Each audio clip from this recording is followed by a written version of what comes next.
Nasa kabilang linya na natin si Arya Lea. Ang balitang tinutukan po niya ay ang Lantern Fest 2024 dyan sa Central Luzon State University na dinagsa ng maraming manonood dahil sa kanilang fireworks display at Lantern Festival.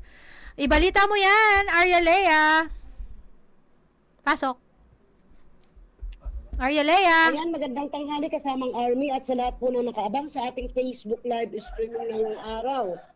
Dinagsa kahapon, December 18, ang Central Luzon State University ng Science City of Muñoz ng mga tao mula sa iba't ibang karatig bayan nito, pati mga estudyante. Mapanood lamang ang opisyal na pagbubukas ng pamaskong programa ng nasabing universidad.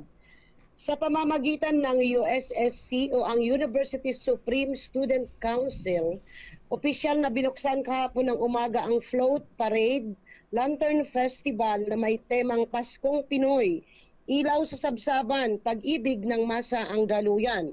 Ang malikhaing gawa ng mga mag-aaral at kanya-kanyang talento mula sa iba't ibang departamento ay nagkaisa kasama ng kanilang mga faculty para mabuo ang mga makukulay na floats at naggagandahang mga parol. Sinundan ito ng isang Christmas concert na mas lalong nagpatingkad sa mga natatanging vocal talents ng mga mag-aaral ng CLSU. Bukod pa rito ang iba't ibang mga food stall at iba't ibang mga booth ay nakaset up sa kahabaan ng perimeter oval na may iba't ibang paninda o mga souvenirs pwede ring pangregalo sa Pasko. Ang programa ay ginanap buong araw kabilang ang Sirin Empress Pageant o isang community dance at ang pinakahintay ng lahat ang kamangha-manghang fireworks display na halos tumagal ng 5 minuto mahigit. Sinundan ito ng pagtatanghal ng mga sikat na panauhin katulad ni John Roberts, Arthur Miguel at ang Bandang Dilaw. Sa mensahe ng University President na si Ginoong Evaristo A. Abilia, magkaisa at magsama-sama isantabi ang pagkakaiba upang ipagdiwang ang espesyal na kaganapan na ito. Samantala kasamang Army nasungkit ng College of Engineering ang first place sa float making at first place din sa lantern making. Habang tinanghal naman na MX Siren Empress 2024, si James Clark Oranya ang 4th year student na kumukuha ng kursong Bachelor of Science in Textile and Garment Technology, Major in Fashion Designing mula sa College of Home Science and Industry. Ito ang inyong Arya Lea para sa Balitang Lokal ng radyo natin Gipo 105.3 FM. Tuloy-tuloy sa pagbabalita at serbisyo. Sama-sama tayo, Pilipino. Ayan. Maraming salamat, Arya Lea. Nagpunta ka ba ron?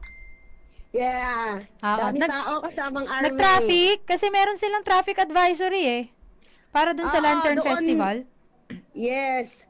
Ang ano kasi kasamang Army, ang entrance dito talaga sa harap. Pero ang exit doon na sa Bagong Sikat. Medyo malayo-layo yun. Oo nga. So, umikot ba sa loob? Kasi kung main gate, ikot sa loob tas lalabas ulit doon sa highway? Hindi naman. Doon lang, sa loob lang, kasamang Army. Kaya lang yung mga tao, pag dito kasi entrance pumasok, ang exit mo na doon na sa Bagong Sikat. Okay. Sige. Dami, inabot ng magdamag. Oo, kasi ang ganda ng mga pictures, lalo na nung tag dito, nung fireworks display. Tapos, yung pailaw, ang gaganda. Ang ganda ng pagkakakuha, mukhang drone ito. Ang ganda ng pagkakakuha nung nakapaikot na, lantern, tawag dito, Lantern Festival, yung mismong, yung mga float na ginawa. Ay, marami silang kuha kasamang Army, pero itong video na nakuha natin galing to sa mga bata. Kasi, hindi naman kami hindi kami umabot ng starting. Ay, yung program sa gabi. Kasi ang daming tao, yes. Oo nga, parang 8,000 dito sa latest na inilabas na